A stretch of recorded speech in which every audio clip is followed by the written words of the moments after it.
Bonjour à tous, j'espère que vous allez bien. Aujourd'hui dans cette vidéo, on va aller voir le classement des meilleurs personnages en combat d'épée sur Dragon Ball Sparking Zero, de 1 coup de combat d'épée jusqu'à 10 le maximum sur Dragon Ball Sparking Zero. Comme d'habitude, avant que la vidéo commence, vous connaissez la chanson, le pouce bleu et l'abonnement si jamais vous êtes nouveau pour faire monter la chaîne et aider au référencement. Comme d'habitude les gars, un grand merci pour votre soutien et je tiens à vous préciser que vendredi on sera en live, vendredi soir, pour faire un tournoi avec les abonnés. Donc si jamais ça vous intéresse, si jamais vous voulez passer, vous êtes les bienvenus, ça sera sur YouTube mais également sur Twitch. N'hésitez pas à aller follow la chaîne Twitch en description. Sur ce, on est parti sans plus attendre. Dans cette vidéo du coup on va faire un point sur les personnages. Comme vous pouvez le voir, de 1 d'épée, donc je les ai déjà classés par prix sur le classement. Donc là je suis en hall de combat d'épée, donc vous voyez qu'on a les prix des personnages. Par contre comme vous pouvez le voir, on a quand même des personnages qui sont bloqués. Forcément il y a 182 personnages dans le roster. J'ai pas pu tester 182 personnages, au moins 1 heure, ça serait beaucoup trop long. Il me faudrait au moins 182 heures de jeu, ce qui n'est pas encore le cas. Donc je vais vous dire mon ressenti par rapport aux persos que j'ai testé et que j'ai vu aussi également jouer dans des vidéos d'autres créateurs de contenu, et vous donner du coup les meilleurs personnages pour chaque coup. Je vais y venir d'ailleurs aussi. C'est également en fonction de votre style de jeu. Forcément il y aura des personnages qui auront plus d'affinité avec votre style de jeu, et il y en aura d'autres qui potentiellement pourront ne pas forcément vous correspondre. Donc je vais vous détailler tout ça dès maintenant. Alors pour commencer, en 1 de coup de combat d'épée, bah là de toute façon il n'y a pas plus compliqué, il n'y a qu'un seul personnage, Monsieur Satan. Donc eh bien écoutez, si vous voulez un personnage à 1 d'épée, faut pas chercher plus loin, Monsieur Satan, c'est le seul personnage qui coûte que 1 sur le jeu. Cette fois-ci on va passer à plus de choix. Alors les personnages à 2, donc là comme vous pouvez le voir, on a 1, 2, 3, 4, 5, 6, 7, 8, 9 personnages qui coûte 2. Il y a Videl que j'ai pas débloqué et le petit sbire de Freezer que j'ai pas testé. Mais ce que je peux vous dire, c'est que parmi ceux-là, je les ai quasiment tous testés, et je peux aussi vous dire que Videl est très très forte. Alors pour les coups à 2, je vais vous déconseiller tout ce qui est les Chaozu, les Guldo, les Saibaman, les sbires de Freezer, simplement parce que en fait ils sont beaucoup trop faibles, et ils ont en fait des mécaniques qui sont très difficiles à rentabiliser. Alors je vous aurais dit que avant le patch, Yajirobe était le meilleur personnage à 2 de DP, mais depuis son nerf, si jamais vous avez vu la vidéo que j'ai faite sur la mise à jour de Sparking Zero, Yajirobe a été beaucoup trop nerfé, et je trouve que selon moi c'est beaucoup moins intéressant de le choisir et de le prendre que avant son patch. Je vais plutôt vous conseiller de partir sur un Kame Sennin basse forme, ou alors sur une Videl, ou alors sur un Spopovich. Simplement parce que Kame Sennin, en fait, il a la possibilité, comme vous pouvez le voir juste à droite, d'avoir un courage fuyant et une frappe rémanente. Alors pour ceux qui savent pas, la frappe rémanente, vous esquivez tous les coups au corps à corps, hein. Aussi simple que ça, donc c'est très très très cheaté. Je pense que si vous jouez à Sparking Zero, je n'ai pas besoin de vous faire un dessin. Par contre, courage fuyant, ça peut être un peu plus flou pour certains. Courage fuyant, en fait, c'est une technique qui coûte un seul point de compétence et qui fait qu'il va booster en fait votre personnage, et ce qui fait que les boules de ki et les coups au corps à corps ne vont pas vous enlever votre animation. C'est à dire que si vous décidez de faire une chop, votre personnage va encaisser les coups qu'il va recevoir au lieu de cancel la chop par exemple. Donc c'est hyper cheaté comme mécanique. Donc Kame Sennin pour 2 de DP, c'est très fort. Après il a une transformation, ça peut être intéressant de transformer pour avoir potentiellement un peu plus de vie. Globalement c'est ça, mais je vous conseille de rester en basse forme parce qu'il a une charge de ki qui est beaucoup plus rapide, et surtout pour sa frappe rémanente et son courage fuyant. Il y a Videl aussi qui est sympa, elle aussi frappe rémanente. Elle a par contre une attaque imbloquable en spé, donc c'est très très fort, et je crois qu'elle a un mode sparking, donc frappe rémanente plus mode sparking. Videl top tier, je pense qu'elle est même au-dessus de Kame Sennin. Moi je vous conseillerais Kame Sennin et Videl. Et en 3ème place, je vous conseillerais Spopovich, tout simplement parce qu'il a la possibilité d'avoir des compétences qui lui boostent sa défense. Donc ça fait que c'est un très très gros off-tank sur le jeu. Enfin en fait il a une très grosse tankiness pour un personnage à 2 de DP en fait, simplement. C'est vraiment une folie. Après niveau dégâts c'est pas trop ça, mais il faut vraiment le rentabiliser défensivement, et ça peut permettre de temporiser quand vous voulez soigner votre team notamment. On va sans plus attendre passer du coup au personnage à 3 de DP. Alors pour 3 de DP, je vais vous faire un petit résumé, je vais vous la faire courte. Pour 3 DP c'est simple, je vous conseille Rikum, Krillin et potentiellement Bartha si jamais vous voulez un personnage qui tape vite. Pourquoi ces 3 personnages? Eh bien tout simplement, Bartha comme j'ai dit, il a la possibilité d'avoir une capacité de combo hyper rapide. C'est un personnage qui tabasse très vite. Et comme vous pouvez le voir juste ici, il a la pause de combat. C'est-à-dire qu'en fait, il a un mode sparking instant. Et il est combiné à une petite image rémanente. C'est un peu moins fort qu'une sauvagerie, mais ça reste quand même intéressant.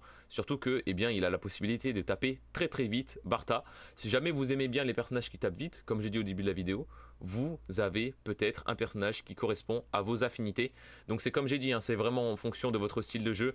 Bartha correspondra plus aux personnages, enfin aux gens qui voudront jouer un peu plus agressif. Donc avoir un mode sparking et une image rémanente, un personnage qui tape vite, ça peut être intéressant. Je vais vous conseiller Krillin si vous aimez plutôt jouer dans la temporisation. Comme vous pouvez le voir juste à droite, il a la capacité d'avoir morsure du soleil et la frappe rémanente. La frappe rémanente, je vous fais pas de dessin, une des mécaniques les plus fortes du jeu. Et la morsure du soleil, une technique très sous-cotée qui coûte uniquement que 2 de DP. Comme j'ai fait dans ma vidéo test des meilleurs teams, j'ai présenté le Krillin et je vais vous le refaire un petit résumé, mais vraiment Krillin est beaucoup trop sous-coté. La morsure du soleil qui permet de caler un ultime, une spé, de déloquer l'adversaire en fait et de l'aveugler. Ce qui fait que vous pouvez temporiser, charger votre ki, entrer en mode sparking ou lui faire une attaque ultime. Bref, vous avez vraiment la possibilité de faire maintes et maintes choses avec ce personnage. Une vague déferlante diffuse et un Kamehameha. La vague déferlante diffuse d'ailleurs qui est très compliquée à protéger. C'est la Kamehameha ondulant un petit peu. Ce qui fait qu'en fait l'attaque va venir au-dessus de l'adversaire et se rabattre sur lui. Donc il y a des fois quelques boules d'énergie qui va réussir à passer à travers sa garde. Donc c'est très intéressant. Et le Kienzan enchaîné, je crois que si je dis pas de bêtises, il est imbloquable. Donc voilà, autant vous dire que Krillin, très bon personnage pour 3 de DP. Ensuite, je vais vous conseiller Rikum. Et Rikum, bon ben là, clairement, un des meilleurs personnages que j'ai joué avec Krillin. Ça dépend vraiment de votre style de jeu, mais je vais vous expliquer pourquoi Rikum, je le préfère personnellement. Parce que je trouve qu'il est plus facile à rentabiliser. Déjà, c'est un grand gabarit, c'est un grand gaillard, il a beaucoup de PV dans ses stats. Je vais essayer de regarder, voilà, dans personnaliser. Regardez les PV qu'il a comparé à un Krillin. Alors, Krillin, vous voyez qu'il a beaucoup moins de PV que Rikum. Donc, Rikum va être plus intéressant à rentabiliser parce qu'il sera plus tanky. Il a une mécanique courage fuyant, comme j'ai dit, qui fait en sorte que tu as une meilleure tankiness. Donc, tu n'es plus... Enfin, tu es insensible aux coups qu'on te donne pendant quelques secondes. Les 3 premiers coups qu'on te donne, tu les sentiras pas. Donc ça, c'est très très fort. Un mode sparking avec Rikum. Et ce qui est très très fort avec ce personnage, c'est que son mode sparking intense va être très intéressant combiné à son fighting bomber de Rikum. C'est-à-dire qu'en fait, eh bien, tout simplement, vous allez avoir une attaque de zone. Alors, elle n'est pas imbloquable, mais avoir une attaque de zone sur un personnage qui peut rentrer en mode sparking, c'est notamment très très fort. C'est comme le Super Trunks, il a un mode sparking et une technique de zone. Les techniques de zone, c'est assez sous-coté. Bon, il coûte que 3 et franchement, pour 3, vous allez très rapidement et facilement le rentabiliser. Donc voilà. Après, forcément, j'ai pas testé tout ce qui est des Gohan enfants. J'ai testé Zarbon, j'aime pas trop. Raditz, j'ai pas testé. Ah, il y a Pan aussi, Pan que j'ai pas testé, mais je sais qu'elle est très très forte. Frappe rémanente, Esprit Saiyan et une attaque ultime. Enfin, tout simplement parce qu'elle a la frappe rémanente et un mode sparking garanti. Voilà. Globalement, c'est assez simple. Les gens qui jouent Pan, c'est forcément pour sa frappe rémanente ou son mode sparking instantané. Voilà. C'est à vous de choisir en fonction de votre style de jeu, comme j'ai dit. Voilà. En tout cas, c'est les 4 persos que je vous conseille pour les 3 de DP. Ensuite, on va passer au cas de DP. Alors, au cas de DP, comme vous pouvez le voir, il y a beaucoup plus de choix. Donc là, ça va être un peu plus compliqué de faire vraiment une catégorie fixe parce qu'il y a vraiment de très très bons personnages en 4 de combat d'épée. Alors d'abord je vais vous faire un petit tour. Forcément Bardock, C19, le Docteur Gero, Ginyu, ces 4 là sont très très forts. Après le Docteur Gero et C19 sont très forts parce qu'en fait ils sont cancer. Donc ils ont le courage fillon. Et vu que c'est des cyborgs, et bien tout simplement ils peuvent absorber l'énergie de l'adversaire, vous redonner des PV, lui cut le ki sur sa shop et vous redonnez du ki. Ce qui fait qu'il est cheaté, c'est qu'en fait il fait sa technique courage fillon. C'est à dire que vous allez vouloir l'attaquer, lui il va être invulnérable, il va vous faire la shop, il va vous spammer les shops, spammer les shops, spammer les shops. C'est pour ça que je le mets dans les personnages A4 qui sont forts, mais c'est juste parce qu'ils sont assez cancer à jouer. Et je pense que plus vous allez monter dans le haut ladder, plus vous risquez de tomber sur des Dr Gero ou sur des C19 au moins une fois dans vos games en ranked. C'est sûr, dans votre session en ranked, vous allez forcément croiser des Dr Gero ou des C19. Donc voilà, faites attention si vous croisez ces personnages parce qu'ils sont très cheatés et très cancer. Ensuite, bah forcément Guigno parce qu'il peut avoir la possibilité d'échanger les corps. Donc c'est quand même assez intéressant. Il a quand même un mode sparking instantané pour faire ensuite son échange de corps. Attention, quand vous prenez le corps de votre adversaire, vous ne pouvez pas utiliser ses techniques ni ses transformations. Ensuite, Piccolo, j'ai pas eu l'occasion de le tester. Freezer non plus, Nail non plus, mais j'aimerais vraiment tester Nail parce que c'est un personnage que je trouve très stylé dans l'anime. Bon ben le must-have, clairement ça reste Gohanado. Gohanado qui a la possibilité de se transformer en Gohan SCJ2 et à partir de Gohan SCJ2 c'est juste beaucoup trop fort. Vous prenez un personnage à 4 d'épée qui peut monter il me semble à 7 de DP, donc il prend un plus 3, c'est vraiment une folie. Bref, il est juste trop fort ce personnage. Et en SSJ2, bon bah c'est une brute, il a un mode sparking, une technique qui coûte 2 de dégâts. Bref, il est beaucoup trop fort ce Gohan SSJ2. Je vous conseille plutôt de prendre des personnages à transfo avec K2 DP ou alors des styles en mode Bardock à rentabiliser parce que Bardock il a son mode sparking instantané, voilà, et son esprit Saiyan, mais c'est vraiment plus pour son onde de choc de rébellion qu'il est beaucoup trop fort. Après forcément, ben voilà, Trunks à K2 DP. Et Tapion parce qu'ils ont la mécanique d'anti contre Z. Si jamais vous demandez c'est quoi cette mécanique, n'hésitez pas à aller regarder la vidéo que j'ai faite sur Trunks et sur sa mécanique. Ça vous permet tout simplement de sortir des séances de contre Z. Et c'est beaucoup trop fort, sachant qu'en plus il a une technique imbloquable quand il est en basse forme. Et quand il est en SCJ, il a une vague explosive et un mode sparking. Et il a même un mode sparking en mode basse forme. Enfin bref, il est beaucoup trop fort ce petit personnage. Il y a Oob aussi qui peut être sympa. Si jamais vous avez l'occasion de le tester, n'hésitez pas à le tester. Il a une sauvagerie, une extrême limite, il a la possibilité de se transformer en Majoub. Donc c'est un personnage que j'aimerais bien tester. Pensez à le tester et faites-moi un retour dans les commentaires, je vous lirai avec grand plaisir. Ensuite, bon bah Thalès, j'ai pas eu l'occasion. Tapion, ça peut être intéressant et c'est le même principe que du coup avec Trunks. Vegeta Ozaru, bon ben là, Vegeta Ozaru, c'est pas, je vous le déconseille, Vegeta Ozaru, même s'il a la possibilité de se transformer en Gorille géant, si jamais vous voulez tester, mais de prime abord, je vous déconseillerais, assez vulnérable quand il est en basse forme. Après, en Gorille géant, ça peut être une bonne solution, si jamais vous voulez tenter de jouer un géant dans votre équipe. Ensuite, on va passer aux 5 de coups pour les personnages sur combat d'épée. Alors on a Baby Vegeta GT. Baby Vegeta GT qui peut être intéressant notamment pour ses nombreuses transformations et ensuite son Super Baby. J'ai fait un test sur Super Baby 2 et du coup forcément ça fait très mal son Gorille géant notamment. Alors comme personnage à 5, ce que je vais vous conseiller et recommander, comme d'habitude, à 5, on va privilégier des personnages qui peuvent se transformer. Et notamment, vous voyez là, les C13, les C16, je les ai pas testés. Je pourrais pas vous dire. Mais ce que je peux vous assurer, c'est que les Broly sur ce jeu, notamment Broly Z qui a des meilleurs stats que le Broly DBS, hein, faites attention. Broly Z, il est un must-have si jamais vous avez 5 de DP. Tout simplement parce qu'il a la possibilité de se transformer en Broly légendaire. Et là, je vous fais pas de dessin. En Broly légendaire, c'est une brute, c'est un monstre absolu. Il est beaucoup trop fort. Et même en basse forme, il a la possibilité d'avoir sauvagerie, un mode sparking. En Super Saiyan, il a aussi un mode sparking. Et en Super Saiyan légendaire, après, il est juste beaucoup trop fort. Enfin, il est immunisé à des blasts, il est immunisé aux petits personnages.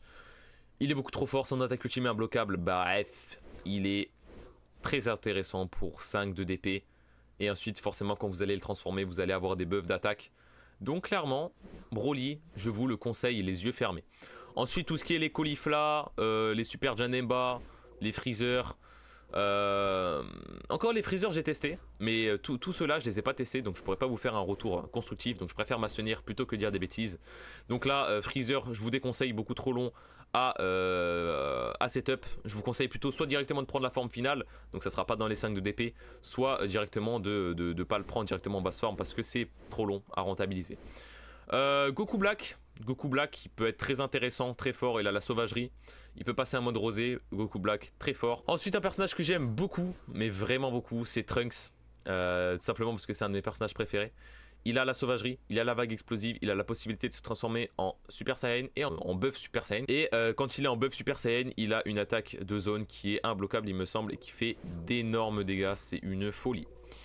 Et après vous avez la possibilité de jouer des Vegeta, donc notamment Vegeta Super, Vegeta Z, C'est à vous de voir. Mais Vegeta, moi je l'ai beaucoup joué. Vous avez vu que je l'ai quand même 4 étoiles de maîtrise. Il a la possibilité de partir en Super Saiyan Blue. Mais moi j'aime bien jouer Vegeta parce qu'il peut se fusionner avec Goku si jamais vous le jouez ensemble. Donc c'est une bonne chose à prendre en compte si jamais vous décidez de jouer Goku et Vegeta. Également Zamasu. Zamasu qui peut être intéressant aussi. Je sais pas si vous pouvez fusionner en Gatai Zamasu si vous prenez Goku Black et Zamasu, mais normalement je pense que vous pouvez. Donc si jamais vous décidez de jouer le combo des deux, ça peut être une bonne solution également. Ensuite on va passer au 6 de DP. Et là au 6 de DP vous avez beaucoup plus de choix et on fait encore un step au-dessus niveau puissance. Et alors là il y a vraiment des possibilités de faire très très mal. Et je vous conseille notamment de prendre plus un personnage fort. Parce que si en face vous affrontez, je sais pas, imaginons vous prenez un Gogeta 4. Enfin vous affrontez un Gogeta 4, il faut que votre personnage soit quand même un minimum solide au moment où vous allez le jouer. Parce que entre le moment où vous le prenez et le moment où vous pouvez transformer votre personnage, il se peut que vous perdez une barre, 2 barres, 3 barres de vie, peut-être même mourir avant de pouvoir réussir à transformer votre personnage. Donc il faut quand même que votre perso soit un minimum solide. Donc ce que je vous conseille ici, je vous conseillerais plutôt de prendre soit un Gotenks. Gotenks qui a la possibilité en Super Saiyan d'avoir le Béni Galactique qui est beaucoup trop fort, une attaque imbloquable qui part à une vitesse monumentale. Gotenks très fort. Kefla qui est... Je vous recommande Kefla. Alors là, c'est une dinguerie. Un des personnages les plus joués en combat solo. Elle a la possibilité de se transformer en Super Saiyan et en Super Saiyan 2. Et en Super Saiyan 2, elle a son attaque ultime de zone qui est beaucoup trop cancer, clairement. Donc Kefla, si jamais vous voulez la prendre à 6 de DP, vous pouvez. Après, il y a Couleur. Couleur que j'ai testé, que j'ai pas forcément aimé, même s'il peut se transformer en puissance max. Je vous déconseille Couleur. Je vous conseillerais plutôt des Kefla ou des Gotenks. Globalement, c'est ce que je vous conseille.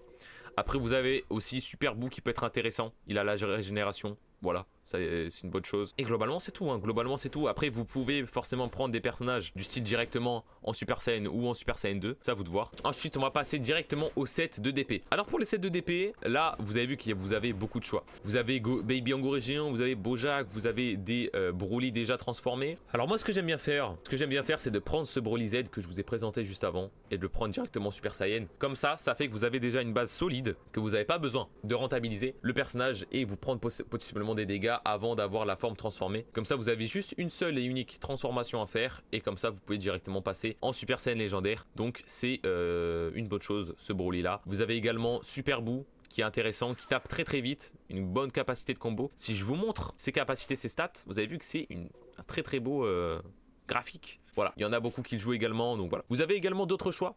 C'est le parfait. Vous avez également Gogeta. J'ai testé Gohan Ulchi mais j'aime pas du tout. J'aime pas du tout sa manière de jouer. Je trouve qu'il est beaucoup trop compliqué à rentabiliser. Même s'il a la sauvagerie l'extrême limite, c'est à vous de voir comme j'ai dit en fonction de votre style de jeu. Par contre Cell je l'ai joué et j'ai vraiment kiffé le fait d'avoir sa téléportation et sa sauvagerie.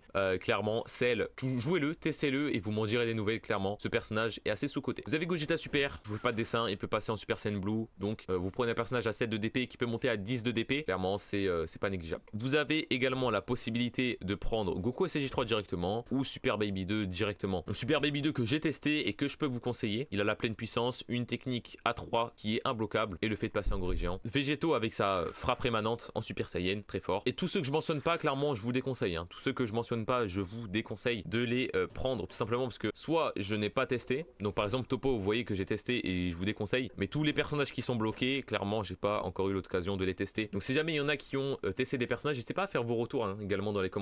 Comme ça, ça peut être intéressant pour aider tous ceux qui galèrent à trouver des personnages. Et si jamais vous avez expérimenté un personnage et que vous le trouvez fort, n'hésitez pas à le mettre dans les commentaires pour partager votre expérience. Ensuite, on passe directement au step au-dessus, c'est-à-dire les 8 de DP. J'avais affronté un Anilaza. Alors les gars, j'avais affronté un Anilaza, comment il m'a déglingué. C'est une folie ce personnage. Peut-être que je vous ferai un test de Anilaza, mais clairement, il est très très fort. Il a une possibilité de partir en mode sparking. Surtout, il fait très très mal au corps à corps, vraiment. Jiren, qui a la possibilité de partir en full power. Jiren full power, qui est très fort. Hit, j'ai pas besoin d'en dire plus. J'ai fait une vidéo tuto en combo, il tape trop fort, il fait très mal et une grosse capacité de combo à votre disposition. Ensuite, bon bah Migate, meilleur personnage du jeu selon moi. Migate qui a la possibilité de partir en Migate maîtrisé, beaucoup trop fort. Après globalement c'est tout, c'est tout ce que je vous recommanderais pour 8. Si jamais il y en a qui ont testé Zamasu fusionné, n'hésitez pas à me faire un petit retour. Voilà, après globalement il y en a que j'ai testé et je vous déconseille par exemple de prendre des Gogeta déjà en Super Saiyan, vous voyez, je vous déconseille. Donc on passe maintenant aux 9 de DP. Alors les 9, je vais pas vous mentir, je les ai quasiment jamais pris. Tout simplement parce qu'ils coûtent trop cher et vous n'avez pas la possibilité d'avoir les boosts de transformer.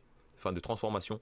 Alors oui, vous pouvez avoir déjà Broly Z, mais je vous conseille de le transformer in-game, tout simplement pour profiter des boosts de la transformation. Les neufs, j'ai quasiment jamais joué un personnage neuf directement. Je vous conseille de prendre la version en dessous et de la transformer. Voilà. Par contre en 10, bon ben là, Gogeta 4. Gogeta 4, là, cet assassin fumier qui est Gogeta 4. Forcément, j'ai pas besoin de le présenter, beaucoup trop fort, Gogeta 4. Un des meilleurs personnages du jeu, si ce n'est le meilleur personnage du jeu. En combat solo, je parle, en combat d'épée, forcément il coûte 10, donc il prend beaucoup de place dans vos teams. Surtout qu'en fait, il est très compliqué à mettre en place parce que vous n'avez pas genre de Gogeta 4, enfin de Gogeta et GT en basse forme. Vous avez juste déjà Gogeta 4. Donc par exemple, si je prends l'exemple de Gogeta Blue, vous pouvez déjà avoir sa forme basse forme. Et là, vous pouvez la transformer, ce qui est plus intéressant. Mais Gogeta 4, une fois que vous l'avez en main, il tape très très fort, très très vite. Et ça, je peux pas faire une vidéo tuto sur les meilleurs personnages sans parler de Gogeta 4. Après, il y a Whis. Bah, je crois qu'il a un système d'ultra instinct. Whis qui est très fort, qui a la mécanique d'ultra instinct du coup de Migaté, qui a, je crois, la possibilité aussi de se protéger en automatique. Enfin, Whis, c'est un petit peu le cheat code. Mais je vous ferai peut-être une vidéo tuto sur ce personnage. Je l'ai testé une ou deux fois, pas spécialement en profondeur, mais qui peut être intéressant si jamais vous souhaitez le tester, vous faire kiffer. Et Beerus, je les mets dans la même case. Après Vegeto Blue, je le mets au même niveau que Gogeta Blue. C'est un petit peu le même principe. Soit vous prenez Gogeta, soit vous prenez Vegeto. Mais globalement, c'est la même chose, les gars. Donc si jamais cette vidéo vous aurait été utile, pensez à mettre le petit pouce bleu et l'abonnement si jamais vous êtes nouveau sur la chaîne YouTube. Et nous, on se dit à la prochaine pour une vidéo Sparking Zero. C'était Noguchi. Ciao, ciao.